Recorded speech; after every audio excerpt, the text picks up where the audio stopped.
jirtu baga jiraatanii sa'a kana geenne alhamdulillah. Arabni kun akkana goote biraayaati. Inshallah wallahi rabbiin nu laaffisee nagaan biyya kana keessaan waa galchuu kophaa nyaannee kaanee amma mootuu nu arabni akkana goote kaa qicatu nama.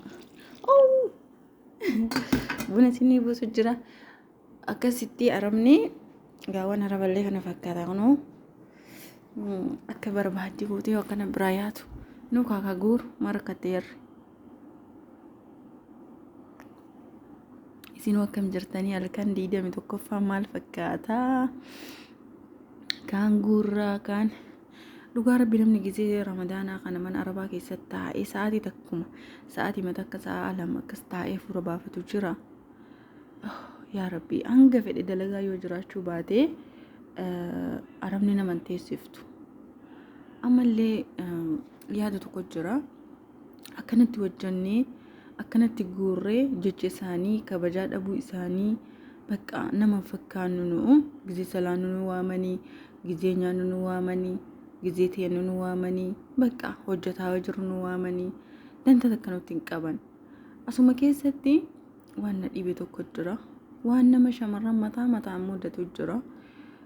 Asteennee akkanatti dadhabnee nama biraa itti ergina abbaa manaa keenya jennee dhiiratti ergina.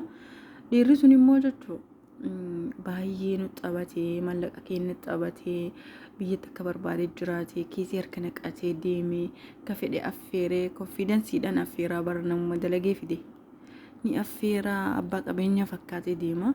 Caamaan inni diratu uffanni inni uffatu istaayiliin isaa adda. Maaliif nu yaanne jedha baraan maaliif ammallee isin achi dadhabdee ani muutu balleessuun qabu jedhee maaliif yaanne dhiirri su'aal gaafiin itti achi ka'ee ka fuudhu hoo ka irratti fuudhu hoo ka fuudhee ka'ee immoo suuraa ofii maxxansoo onnee nama saniitiif maaliif yaanne ijoollee baay'ee argu jira onlaayinii kanarratti nama hunda ni mudata. Kagabbahee uu jedhee iyyee maraatu osoo arginu ka of keessa maraatee man namaa keessatti bidilimsi jala booyaa jiru nama meeqa. Wallahi shamarran keenya anallee dabalateen hunda rabbiin of nu haa beeksisu. Naman taan irraa nu haa fageessu rabbitu nama eega. Rabbiin qalbii nutti haa godhu. Qalbii ofitti qalbii dhabuutu kana hundaan nu gahee isiniin jedha. Akkanatti dadhabnee halkanii guyyaa hojjennee amma sa'aatiin kun sa'aatii halkan keessa sa'aatii 6 hanga ammaa hojjechuu jira. Zuurirraa eegalee sa'a amma asii achillee ni jira. Alhamdulillah meeshaa kana malee har'a lashiidha. Dalagaan lashiidha. Alhamdulillah. Garuu jechuu maaliif namni nu yaadu hin jiru? Ofii yaaduu qabna. Mar'imaan keenya gannu saabataa kaleef saaxilamnaa cuggaarraaf saaxilamnaa cinqatiif saaxilamnaa cinqii mataan dandeenyu namni yoo waceen dandeenyu nu jechuu ijoollee argachuuf deemna daa'imman argachuuf deemna daa'imman teennoo akkamii guddifna ni wajji ni taphatti wacan dandeenyu cinqii hin dandeenyu akkamitti jiraanna hunda keenya rabbiin nu biraa jiraatu nama itti yaadee jireenya mana namaa kanallee keessaa bahu birri keessanillee qabadda nama takkan amanina dhugaa rabbiin isin yaa laaffisu dhiirallee jechuu ijoolleen dhiiraa tokko keessaniin rabbiin of isin haa beeksisu.